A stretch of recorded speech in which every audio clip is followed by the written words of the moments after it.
نحمده ونصلي على رسوله الكريم أما بعد أعوذ بالله من الشيطان الرجيم بسم الله الرحمن الرحيم ما كان محمد أبا أحد من رجالكم ولكن رسول الله وخاتم النبيين وكان الله بكل شيء عليما صدق الله العظيم. آج کی جو ہماری یہ نشست ہے اس کا تعارف حضرت مولانا رضوان صاحب نے آپ کے سامنے کرا دیا ہے. دراصل یہ نشست ایمان و عقائد سے متعلق ہے. پورے دین کو اگر تقسیم کیا جائے تو پورا دین دو چیزوں میں تقسیم ہوتا ہے. ایک کا نام ہے ایمان, دوسرے کا نام ہے اعمال. پورا دین ان دو چیزوں میں منقسم ہو جاتا ہے. جسے ہم کہہ سکتے ہیں کہ ایک ایمان کو عقیدہ بھی کہتے ہیں, عمل کو اسلام کہتے ہیں. یوں کہا جاتا ہے کہ ایمان و اسلام, عقیدہ و عمل.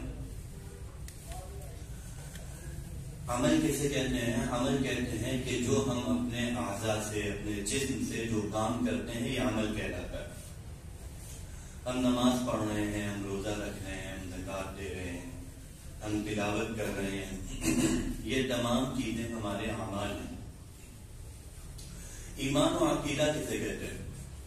ایمان کی تعریف متکلمین نے, محدثین نے یہ لکھی ہے کہ تصدیق ما جاء به النبی صلی اللہ علیہ وسلم, حضور صلی اللہ علیہ وسلم کی لائی ہوئی تمام باتوں کی تصدیق کرنا, اس کو دل سے تسلیم کرنا, زبان سے اقرار کرنا. حضور صلی اللہ علیہ وسلم جو چیز لائے. ہم لوگ عام طور پر سمجھتے ہیں کہ اللہ پر ایمان لے آئے, فرشتوں پر ایمان لے آئے, ملائکہ پر ایمان لے آئے, کتابوں پر ایمان لے آئے, رسولوں پر ایمان لے آئے, ہمارا ایمان مکمل ہو گیا. نہیں, حضور اکرم صلی اللہ علیہ وسلم کی لائی ہوئی تمام چیزوں کی تصدیق کرنا یہ ہے ایمان. اور یہ ایمان اسی میں داخل ہے. کیسے, یہ تھوڑا سا سمجھ لیں. جب ہم نے کہا اللہ پر ایمان لاؤ تو اللہ پر ایمان لانے کا مطلب یہ ہے کہ اللہ تعالیٰ کی ذات پر ایمان لاؤ, اللہ تعالیٰ کی صفات پر ایمان لاؤ. اگر کوئی اللہ تعالیٰ کی ذات پر ایمان لائے اور اللہ کی صفت پر ایمان نہ لائے تو مومن اور مسلمان نہیں ہو سکتا. مان لیے کہ اللہ تعالیٰ کو ہم مانتے ہیں لیکن اللہ تعالیٰ کو قادر مطلق نہیں مانتے کہ وہ ہر چیز کر سکتا ہے, یہ ایسا نہیں مانتے. تو اس نے صفت کا انکار کیا, یہ انکار ہے اللہ تعالیٰ کا. اس نے کہا ہم اللہ تعالیٰ کو مانتے ہیں لیکن اللہ تعالیٰ کو یہ نہیں مانتے کہ اللہ ہر چیز کے جاننے والے ہیں. تو اس نے اللہ تعالیٰ کے علیم ہونے کا انکار کیا, تو یہ انکار ہے اللہ تعالیٰ کا. اسی طرح اللہ تعالیٰ کی ایک صفت ہے کہ اللہ تعالیٰ سچے ہیں. اللہ تعالیٰ سچے ہیں, اللہ تعالیٰ جھوٹ نہیں بولتے. یہ پورا کلام اور یہ جو باتیں رسول اللہ صلی اللہ علیہ وسلم بتا رہی ہیں سب اللہ تعالیٰ کی طرف سے. ان میں سے کسی ایک چیز کا بھی انکار کرنا یہ اللہ تعالیٰ کی صفت صدق کا انکار کرنا ہے. اللہ تعالیٰ نے قرآن میں کہا حضور صلی اللہ علیہ وسلم خاتم النبی ہیں. اب کوئی کہہ رہا حضور خاتم النبیین نہیں ہے. یہ ختم نبوت کا انکار بعد میں ہو رہا ہے, پہلے اللہ تعالیٰ کی صفت صدق کا انکار ہو رہا ہے, اللہ کا انکار ہو رہا ہے. کیا اللہ تعالیٰ سچے نہیں ہیں؟ حضرات صحابہ کرام رضی اللہ عنہم اجمعین کے بارے میں اللہ تعالیٰ نے کہا کہ محمد رسول اللہ والذین معه اشداء علی الکفار رحماء بینہم. صحابہ کرام غیروں کے خلاف بڑے سخت ہیں, آپس میں بڑے رحم دل ہیں. آپس میں بڑے رحم دل ہیں. ایک شخص آتا ہے اور کہتا ہے صحابہ کرام آپس میں رحم دل نہیں ہے, آپس میں ایک دوسرے کے خلاف کینہ رکھتے تھے, بغض رکھتے تھے, عداوت رکھتے تھے, دشمنی رکھتے تھے. تو جو مسلمان سچی نظر رکھتا ہے وہ یہ دیکھتا ہے کہ یہ صحابہ کرام پر اعتراض کر رہا ہے کہ صحابہ بغض رکھتے تھے. لیکن جب باریک نظر سے ہم دیکھیں گے تو یہ پتا چلے گا یہ صحابہ پر اعتراض نہیں ہے, تو اللہ تعالیٰ کی صفت صدق کا انکار ہو رہا ہے. کہ رحماؤں بینہم کیا اللہ رہا ہے؟ یہ کہہ رہا نہیں، صحابہ رحیم نہیں ہے آپس میں، صحابہ آپس میں دشمن ہیں. تو اعتراض صحابہ پہ بعد میں ہوا، پہلے اعتراض ہو رہا ہے اللہ تعالیٰ پر. تو میں یہ کہہ رہا ہوں کہ ایمان نام ہے تصدیق ما جاء بہ النبی صلی اللہ علیہ وسلم، رسول اللہ صلی اللہ علیہ وسلم کی لائی ہوئی تمام باتوں کو دل سے ماننے کا نام ایمان ہے. اگر کوئی بعض باتوں کو مانے اور بعض باتوں کو نہ مانے وہ مسلمان نہیں ہے. جیسے کوئی محمد رسول اللہ صلی اللہ علیہ وسلم کو رسول مانے کہ حضور کو رسول قرآن نے کہا محمد رسول اللہ، لیکن وہ حضرت موسیٰ علیہ السلام کو رسول و نبی نہ مانے تو مسلمان نہیں ہے، کیونکہ یہ انکار ہو رہا ہے حضور صلی اللہ علیہ وسلم کی بعض باتوں. اللہ تعالیٰ نے قرآن کریم میں یہود کا شیوا یہ بتایا ہے کہ وہ بعض چیزوں پر ایمان لاتے ہیں اور بعض چیزوں کا انکار کرتے ہیں. اس وجہ سے یہود کافر ٹھہرے کیونکہ وہ بعض چیزوں کو مانتے ہیں، بعض چیزوں کو نہیں مانتے. تو یہ اللہ تعالیٰ کا قانون صرف یہودیوں کے لیے نہیں ہے بلکہ تمام لوگوں کے لیے کہ اگر بعض چیزوں کو مانے اور بعض چیزوں کو نہ مانے وہ مسلمان نہیں ہے. کیونکہ ایمان کہتی ہی ہے رسول اللہ صلی اللہ علیہ وسلم کی لائی ہوئی تمام باتوں کو ماننے کا. ایمان کی عقیدے کی شریعت میں اہمیت کیا ہے؟ ایمان کی اہمیت یہ ہے کہ ایمان کے بغیر کوئی عمل بھی قبول نہیں ہے. ایمان کے بغیر کوئی بھی عمل قبول نہیں ہے. ایمان اصل ہے، عقیدہ اصل ہے. ایمان اور عقیدہ اصل ہے. ایمان جڑ ہے، اعمال اس کی شاخیں ہیں. ایمان بنیاد ہے، اعمال اس پر بنی ہوئی عمارت ہے. اگر بنیاد نہیں ہوگی تو عمارت کھڑی نہیں ہو سکتی. تو دیکھیں گے تو عمل بہت، لیکن بغیر ایمان کے کسی عقیدے کسی عمل کی کوئی اہمیت نہیں ہے. جو فتنے اٹھتے ہیں، جتنے بھی فتنے اٹھتے ہیں، عام طور پر وہ اپنے اندر کچھ ایسی خوبیاں لیے ہوتے ہیں کہ جن سے آدمی متاثر ہو جاتا ہے اور اس تاثر کی بنیاد پر ان کی تمام باتیں قبول کر دیتا ہے. جتنے بھی فتنے ہوتے ہیں شریعت میں عمل کی حیثیت ہے لیکن ثانوی درجے کی ایمان کے بعد کی ہے. تقوی، نمازیں، عبادت، ذکر، یہ تمام چیزیں اپنے اندر ایک نورانیت رکھتی ہیں لیکن اللہ تعالیٰ کی بارگاہ میں تب تک قبول نہیں ہوگی جب تک کہ عقیدہ نہیں ٹھیک ہوگا. اب جو فتنے اٹھتے ہیں وہ عام طور پر ایسے کرتے ہیں کہ اپنے ظاہری اعمال بہت اچھے کر دیتے ہیں. ان ظاہری اعمال کی بنیاد پر لوگ ان سے متاثر ہو جاتے ہیں. متاثر ہونا چاہیے. تقویٰ ایسی چیز ہے کہ اس سے تاثر ہوگا. کوئی شخص بھائی لمبی لمبی نمازیں پڑھ رہا ہے تو میں خیال آئے گا بہت نیک آدمی ہے. کوئی شخص پورا دن بولی والی عوام کا شکار کر لیتے ہیں. ہمیں یہ پتا ہونا چاہیے کہ عمل کسی کا کتنا ہی اچھا کیوں نہ ہو پہلے ہم اس کا عقیدہ جانچیں گے. عقیدہ ٹھیک نہیں ہے سارا عمل کنارے رکھا جائے گا. رسول اللہ صلی اللہ علیہ وسلم نے فرمایا دیکھو تمہارے بعد ایک صحابہ کرام سے فرمایا دیکھو تمہارے بعد ایک ایسی قوم آئے گی جن کی نمازیں ایسی ہوں گی کہ تمہاری نماز ان کی طرح نہیں ہوگی. جن کے روزے ایسے ہوں گے کہ تمہارے روزے ان کی طرح نہیں ہوں گے. جن کے اعمال ایسے ہوں گے کہ تمہارے اعمال ان کی طرح نہیں ہوں گے. رسول اللہ صلی اللہ علیہ وسلم صحابہ کرام کو مخاطب فرمایا کہ صحابہ سے اچھی نمازیں ہوں گی، صحابہ سے اچھے روزے ہوں گے، صحابہ سے اچھے اعمال ہوں گے. حضور فرمایا لیکن قرآن ان کے حلق کے نیچے نہیں اترا ہوگا، یعنی دل میں نہیں ہوگا. خوارج کون تھے کہ حضرات صحابہ کرام رضی اللہ عنہ اجمعین یعنی حضرت علی رضی اللہ تعالیٰ عنہ کے دور میں ایک جماعت وجود میں آئی اور انہوں نے یہ کہا کہ حضرت علی رضی اللہ تعالیٰ عنہ بھی باطن ہے، حضرت امیر معاویہ رضی اللہ عنہ بھی باطن ہے. یہ دونوں لوگ مرتد ہو چکے ہیں، دائرہ ایمان سے خارج ہو چکے ہیں. ہم اصل مسلمان ہیں کیونکہ یہ لوگ ایک دوسرے کو حکم اور فیصل بناتے ہیں. ان الحکم الا للہ، فیصلہ تو صرف اللہ تعالیٰ کا ہوگا. کوئی بندے کی حکومت اب قائم نہیں ہوگی. انہوں نے نعرہ یہ لگایا, دیکھیے عمل کتنا مضبوط کر رہے ہیں. کہنے لگے جس نے عمل جو گناہ کبیرہ کا مرتکب ہو گیا وہ دائرہ ایمان سے نکل گیا. عمل اتنا مضبوط کہ اگر گناہ کبیرہ کا ارتکاب نہ کر لیا تو آپ دائرہ ایمان سے نکل گئے, آپ مسلمان نہیں ہیں. یعنی ایک وقت کی نماز چھوڑ کے کہتے ہیں مسلمان نہیں ہے, نکل گیا ایمان سے. یہ ہے ان کا عمل. جب حضرت علی رضی اللہ تعالیٰ عنہ کے مقابلے میں یہ لوگ آئے تو حضرت عبداللہ ابن عباس رضی اللہ تعالیٰ عنہ نے اجازت چاہی کہ حضرت علی سے کہ مجھے بھیجیے, میں ان سے گفتگو کر کے آتا ہوں کچھ تھوڑی سی. حضرت عبداللہ ابن عباس کو بھیج دیا گیا. جب حضرت عبداللہ ابن عباس وہاں گئے اور وہاں کا منظر دیکھا تو حضرت عبداللہ ابن عباس رضی اللہ عنہ اپنے الفاظ میں کہتے ہیں کہ میں نے ایک ایسی قوم دیکھی, میں نے ایک ایسی قوم دیکھی جس سے بڑھ کر عبادت گزار میں نے نہیں دیکھے. یہ صحابی کہہ رہے ہیں, ہم لوگ نہیں.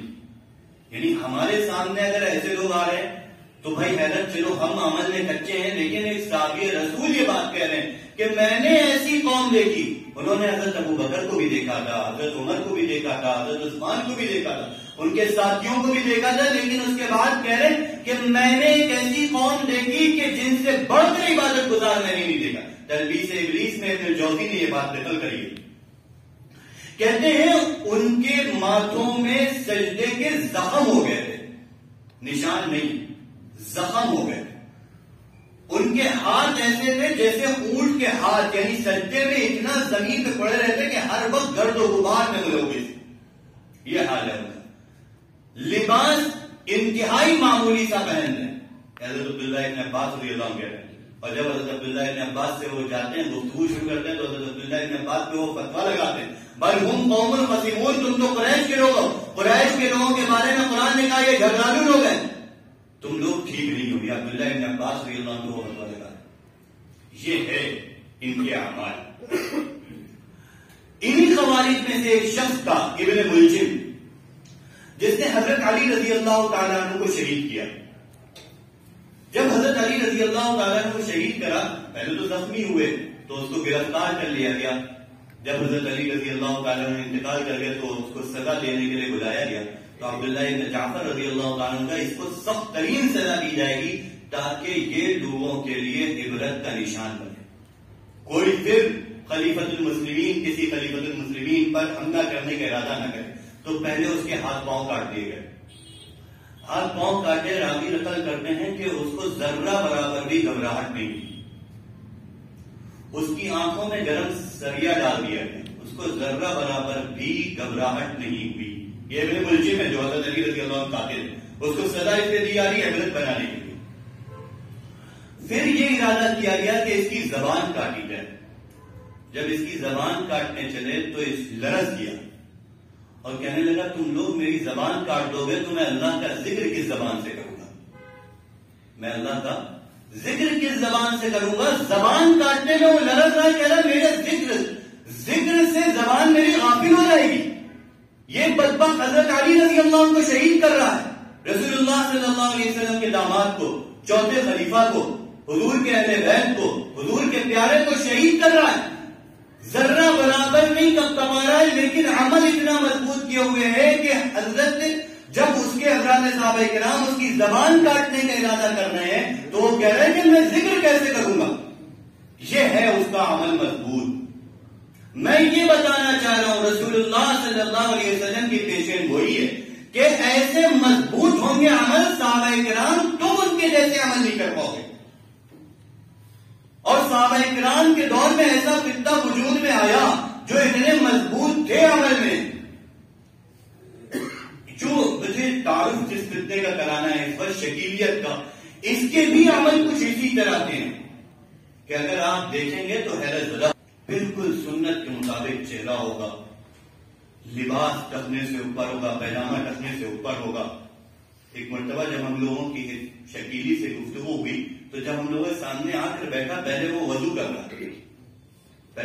رہا کہ بغیر وضو کے کیسے گفتگو ہوگی, اتنا زیادہ نہیں.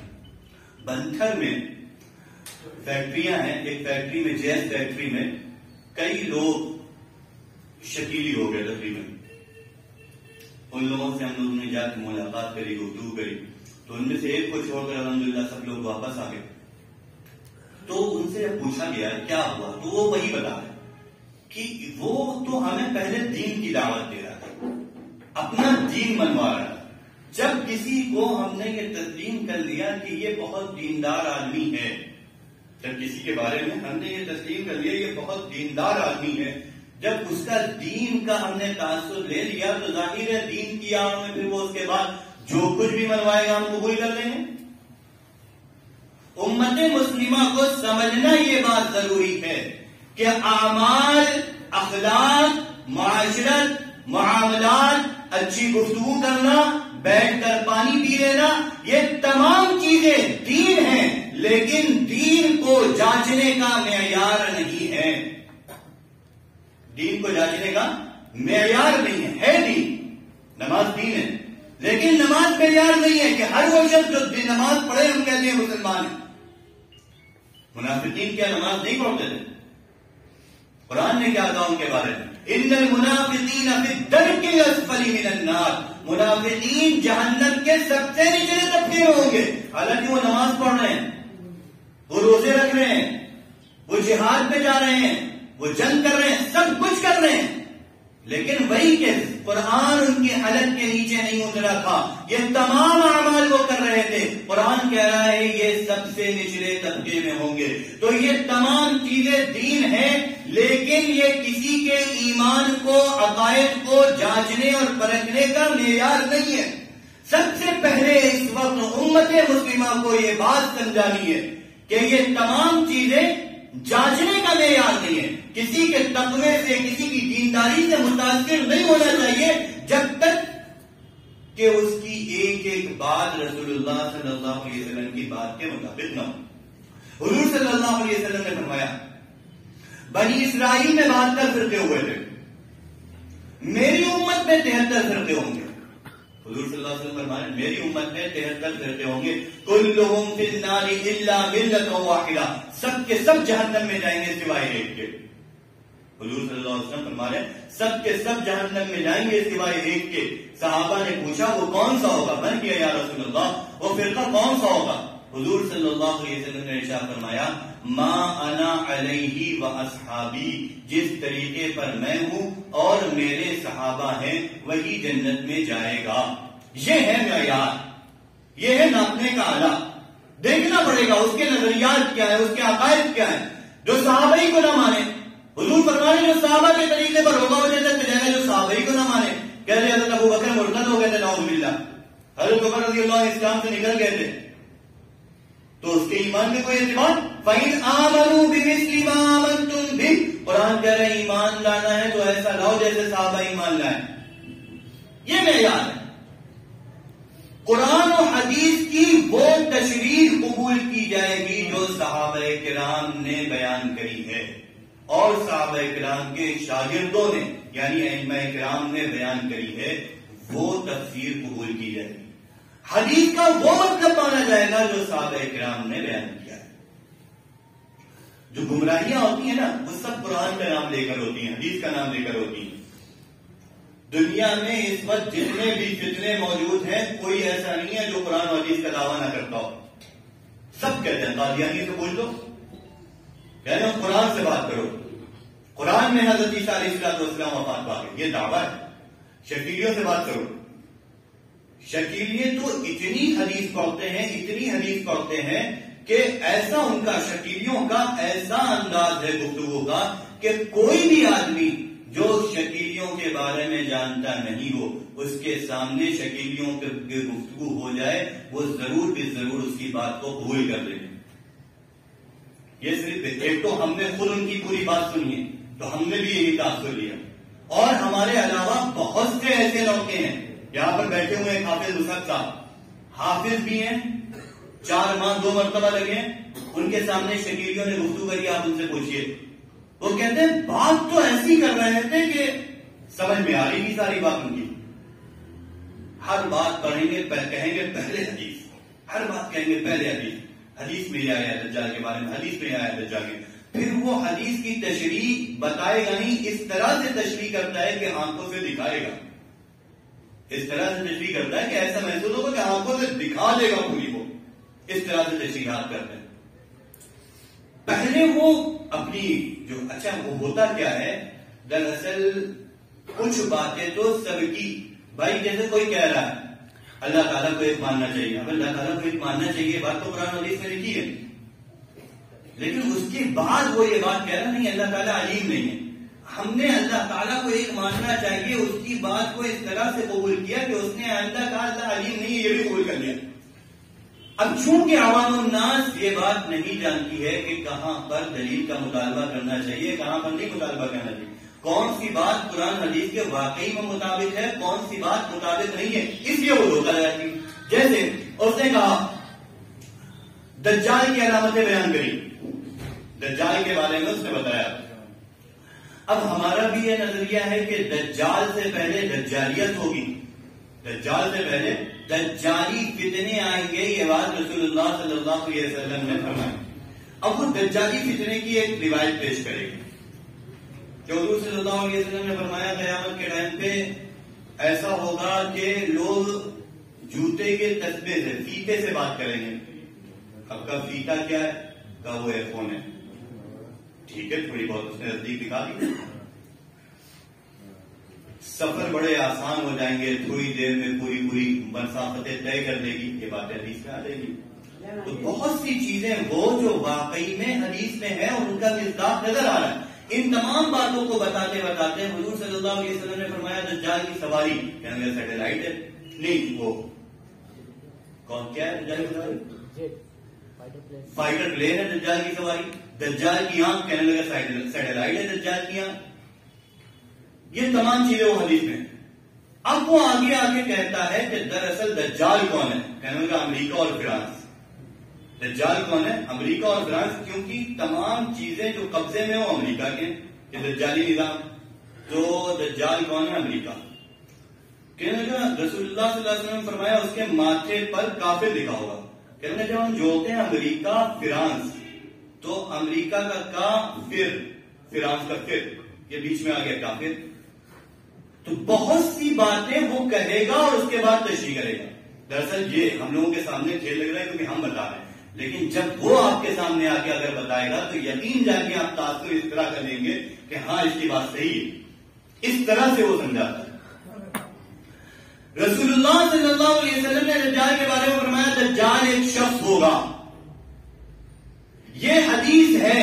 جب حضور نے فرمایا دجال ایک شخص ہوگا تو اب ہم یہ بات نہیں مان سکتے دجال ایک ملک ہوگا.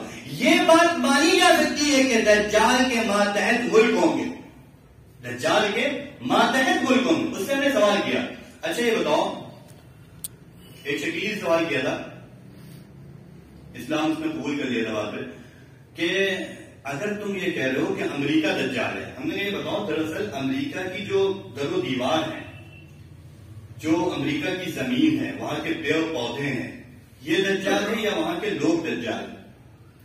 اگر وہاں کے لوگ دجال ہیں, افراد دجال ہیں, تو وہاں کے افراد میں جو مسلمان ہیں وہ بھی دجال ہیں یا صرف جو کافر ہیں وہ دجال ہیں؟ اچھا اگر وہاں کے لوگ دجال ہیں, میں یہاں سے سفر کر کے امریکہ جا رہا ہوں, اس وقت میری حیثیت دجال کی رہے گی یا مسلمان کی رہے گی؟ اور کوئی امریکی باہر آ جائے, امریکی کوئی باہر آ جائے, بھائی ہندوستان آ جائے, اس وقت اس امریکی کی حیثیت دجال کی رہے گی یا ہندوستانی رہے گا وہ؟ یہ تمام سوالات کیے تو بہر جس کو میں سمجھا رہا تھا اس کے سمجھ میں آئے. تو اسی طرح سے اگر سوالات کیے جائیں, لیکن وہ اس سے پہلے ایسا بنا دیتے ہیں کہ آپ سوال کرنے کی پوزیشن میں نہیں رہیں گے, اور جب آپ سوال کرنے لگے رستہ کاٹ جائیں گے. ایک شکیلی تھا, اس کے سامنے میں نے, جو یہاں کی شکیلی کا اسٹاف پرچالک ہے راشد, میں نے اس کو فون کیا اور اس سے میں برابر کہتا رہا 7-8 منٹ تک گفتگو. میں نے کہا یہ سامنے آ کے بات کریے, کتابیں رکھی ہوں اور کتابیں کھول کر ایک ایک حدیث دکھائیے اور پھر اس کا مصداق بتائیے. تو کسی بھی طرح سے تیار نہیں ہے اب ہم سے گفتگو کر لیں گے. حالانکہ پہلے ہم سے کر چکا, جب تک میں نے اس کی بات بیٹھ کر چپ ہو کر سناتا رہا, جہاں ہم نے سوال کرنا شروع کرے گا. اور عام مسلمان پر وہ اتنا دینداری کا اثر ڈال دیتے ہیں, اتنا تقوی کا, اتنی بزرگی کا اثر ڈال دیتے ہیں کہ آدمی فدا ہو گیا اس کے اوپر. اتنا متقی جھوٹ کیسے بول سکتا ہے بھائی؟ صاحب کو پوچھا، پوچھے کے لیے پوچھا، کہنے لگا ہم نے علماء کرام کو دیکھا کھڑے ہو کے پانی پی لیتے ہیں، پر وہ چائے ہم نے دی وہ بیٹھ کر اس نے پیا، چائے دی، اچھا چائے بیٹھ کر پیا، اچھی بات ہے چائے بیٹھ کر پیا، لیکن اس سے یہ کہاں ثابت ہو سکتا ہے کہ امریکہ دجال ہے؟ بھائی چائے بیٹھ کر پینے سے، نماز اچھی پڑھ لینے سے یہ کہاں سے ثابت ہو جائے گا؟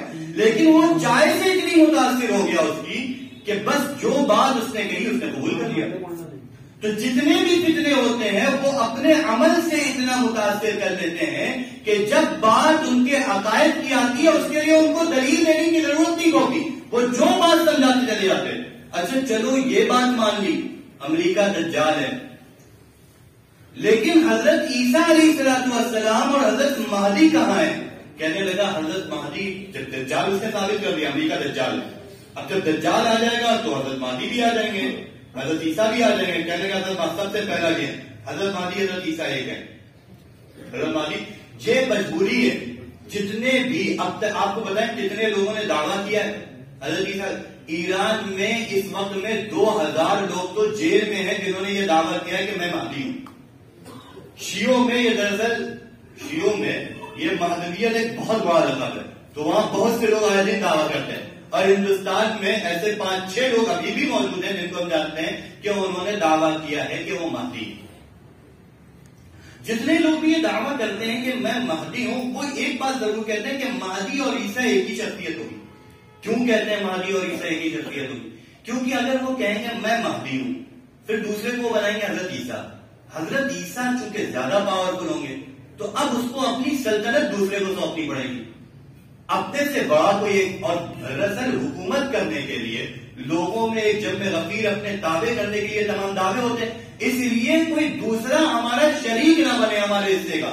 یہ تمام کے تمام لوگ دعویٰ کرتے ہیں مہدی اور عیسیٰ ایک ہو۔ یہی دعویٰ مرزا غلام احمد قادیانی بھی نہیں کیا تھا کہ مہدی اور عیسیٰ ایک ہوں گے، یہی دعویٰ شکیل بن حنیف بھی کرتا ہے کہ مہدی اور عیسیٰ ایک ہوں، اور یہی دعویٰ جتنے بھی لوگ ہیں وہ الگ نہیں بنائیں گے، کیونکہ الگ بنائیں گے تو پھر حکومت 2 لوگوں میں بٹے گی۔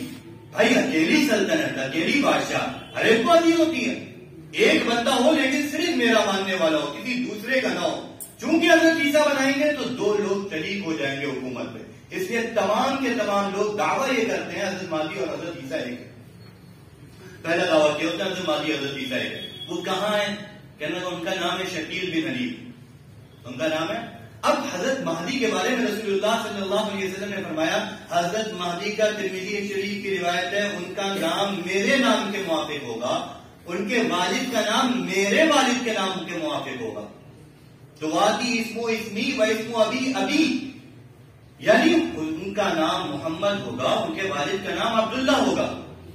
اب کہنے لگا نام تو محمد شکیل ہے نا، صرف شکیل تھوڑی نا، نام محمد شکیل ہے۔ محمد سے جب شروع ہو رہا ہے، کھیل لگ رہی ہے باتیں، تفریح لگ رہی ہے، مذاق لگ رہی ہے، لگے گی۔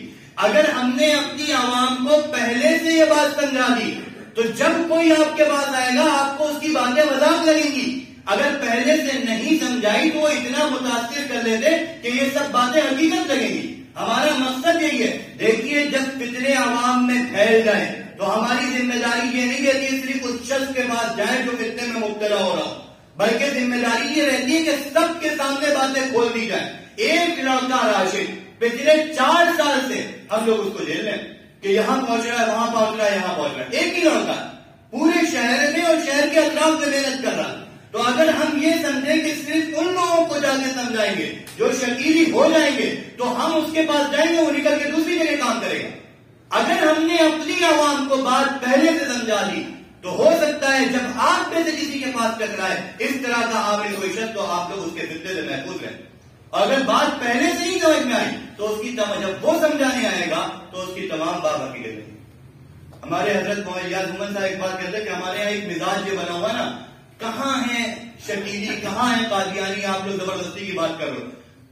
اس کا مطلب تو یہ ہو گیا ہم انتظار کر رہے ہیں جب ہماری مسجد میں کوئی شکیلی اور قادیانی ہو جائے گا اس کے بعد مولانا صاحب آپ آئیے گا، بیان کریے گا، ابھی سے نہ بیان کریے۔ اس کا تو مطلب یہی ہوا نا کہ ہم انتظار کر رہے ہیں ہماری مسجد میں کوئی شکیلی ہو۔ بھائی جس فتنے کی ہمیں امید ہے یہ پہنچ سکتا ہے اس کا پہلے ہی سراغ بند کیا جائے، اس کا دروازہ پہلے ہی بند کیا جائے، یہ ہونا چاہیے طریقے کا۔ جیسے پولیو ڈراپ پلائی جاتی ہے، تو پولیو ڈراپ جو پلائی جاتی ہے وہ صرف ان بچوں کو پلائی جاتی ہے جو پولیو والے ہوتے ہیں، سب کو پلائی جاتی ہے. کیوں سب کو پلائی جاتی ہے؟ تاکہ آئندہ پولیو نہ ہونے پائے. اچھا چھوڑیے، ہم بیان کر رہے ہیں. حضور صلی اللہ علیہ وسلم نے حضرت امام مہدی کی علامات بتائیں یا نہیں بتائیں؟ کہا ان کا نام میرے نام کے موافق، ان کے والد کا نام میرے والد کے نام کے موافق، وہ مدینہ کے رہنے والے ہوں گے. لوگ، ابو داؤد کی روایت ہے، لوگ ان کو مجبور کریں گے کہ آپ حکومت کریے، آپ ہمارے حاکم بنیے، مجبور کر دیں گے لوگ. ان کی عمر زیادہ سے زیادہ، ترمذی شریف کی روایت ہے، مہدی بننے کے بعد زیادہ سے زیادہ 9 سال ہوگی. یہ تمام باتیں رسول اللہ صلی اللہ علیہ وسلم نے بیان کری. دجال کی علامت رسول اللہ صلی اللہ علیہ وسلم نے بیان کی. اس پر کوئی دجال تھا؟ دجال تو نہیں تھا. حضور بیان کر رہے ہیں. کیوں بیان کر رہے ہیں؟ تاکہ لوگ دجالی فتنے میں ملوث نہ ہو جائیں. اس وجہ سے بھی، ایک تو جب ہم ان تمام باتوں کو بیان کر رہے ہیں، حدیث کا حصہ ہو کے سنا رہے ہیں، موافقت ہو رہی ہے رسول اللہ صلی اللہ علیہ وسلم کی بات. حضور کی بات کرنا دین ہے یا بددینی؟ دین ہے نا. پھر یہ جو ہمارا مزاج بنتا ہے کہ ابھی ہے کہاں فتنے، وجود میں کہاں ہے، آپ کس کی بات کر رہے ہو؟ بھائی ایک بات حضور نے فرمائی، کوئی مہدی، کوئی جھوٹا مہدی ہو یا نہ ہو، جب حضور نے امام مہدی کی علامت بتائی تو امام مہدی کی علامت بتانا ہماری ذمہ داری ہے. امام مہدی کی علامت بتانا دین ہے. حضرت عیسیٰ کی علامت بتانا دین ہے. حضور صلی اللہ علیہ وسلم نے ارشاد فرمایا، میری امت میں 30 جھوٹے ہوں گے، کذابون دجالون، جھوٹے ہوں گے، دجال ہوں گے. سیزعم انہ نبی، وہ سب دعویٰ کریں گے وہ نبی ہوں. انا خاتم النبیین لا نبی بعدی، میں آخری نبی ہوں، میرے بعد کوئی نبی نہیں ہوگا. حضور نے بتایا، یہی بات ہم بتا رہے ہیں. یہ بات اختلاف کی بات ہے. سب سے پہلے تو ابھی اپنی عوام، حضرت مولانا علی میاں نذوی رحمۃ اللہ علیہ نے ایک جگہ پہ لکھا ہے، ہمارے اندر سے عقائد کی اہمیت نکل گئی ہے. عقائد کی، کہ ہم عقیدے کی جہاں بات شروع ہوگی، کیا بات کر رہے ہیں؟ یہ تو لڑائی کی بات ہے، یہ تو اختلاف کی بات ہے. یہ کہاں سے آ گیا؟ اب تو صرف نماز کی بات کرو، روزے کی بات کرو، ذکر کی بات کرو. بھائی ہمارا جو دین ہے وہ شروع ہوتا ہے لا الہ سے. یہاں اللہ کا تصور بعد میں کرایا جا رہا ہے، پہلے معبودان باطلہ کا انکار کروایا جا رہا ہے. الا اللہ بعد میں، پہلے جائے گا. آپ جانیے کفار مکہ کو اللہ کو مان لینے میں کوئی تکلیف نہیں تھی، بلکہ وہ اللہ کو مانتے تھے. قرآن نے جگہ جگہ ان کا جملہ نقل کیا، وَلَئِنْ سَأَلْتَهُم مَّنْ خَلَقَ السَّمَاوَاتِ وَالْأَرْضَ، ان سے پوچھے کس نے آسمان و زمین کو پیدا کیا، ان سے پوچھے کون ہے جو سورج کو تھامے ہوئے، لَيَقُولُنَّ اللَّهُ، یہ کہیں گے اللہ. کفار اللہ کو مانتے تھے. کیوں حضور صلی اللہ علیہ وسلم سے الرجی تھی؟ اللہ کو مان لینے میں، اللہ کو مان لینے میں الرجی نہیں تھی. یہ جو معبودان باطلہ ہیں ان کا کیوں انکار کروا رہے ہیں؟ دین شروع ہے اختلاف سے، پہلے باطل کا انکار ہوگا. آپ حق بہت اچھا، اس کی ایک مثال سے سمجھیے. ایک شخص ہے، نیا کرتا پہن کے آیا، کلف لگا ہوا ہے، بہترین لباس ہے، اور ذرا سی دامن میں تھوڑی نجاست لگی ہے، گندگی لگی ہے. وہ نماز پڑھے گا، نماز ہوگی؟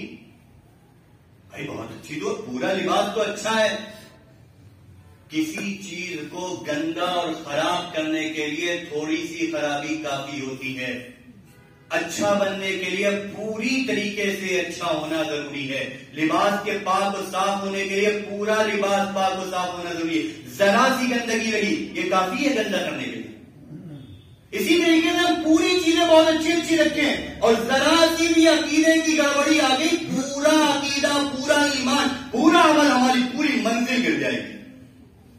تو میں یہ کہہ رہا تھا، وہ کہتے ہیں شکیل بن حنیف، یہ ہو گیا حضرت عیسیٰ. بھائی حضور نے فرمایا وہ میرے نام کے کہنے کا محمد شکیل چونکہ شروع ہو رہا ہے. حضور نے کہا میرے باپ کے نام کے موافق ہوگا ان کا، ان کے والد کا نام. کہنے لگا میرے والد کا نام ہے حنیف، اور حضرت ابراہیم علیہ السلام کا نام، حضرت ابراہیم علیہ السلام کا لقب تھا حنیف، اور حضور صلی اللہ علیہ وسلم کے آباء و اجداد میں سے حضرت ابراہیم ہے. تو اس سے مراد ہے حضرت ابراہیم، اور اس سے بھی مراد ہے ان کا لقب. اور چونکہ میرے باپ کا نام ہے حنیف، کہنے لگے وہ تو فرمایا مدینہ کے رہنے والے ہوں گے. کہنے لگا مدینہ سے مراد ہے شہر، اور شہر میں اس وقت جس کو مرکزی حیثیت حاصل ہے وہ دلی کو حاصل ہے، اس لیے ہم دلی میں آ کے دعوت کیے ہیں. اس لیے ہم، پھر تو ہر ایک دعویٰ کرتا چلا جائے. یہ تمام ایسی باتیں جب آئیں ہمارے سامنے پہلی بات یہ ہونا چاہیے، یہ جو تم تشریح کر رہے ہو، کیا یہ تشریح صحابہ کرام نے کری؟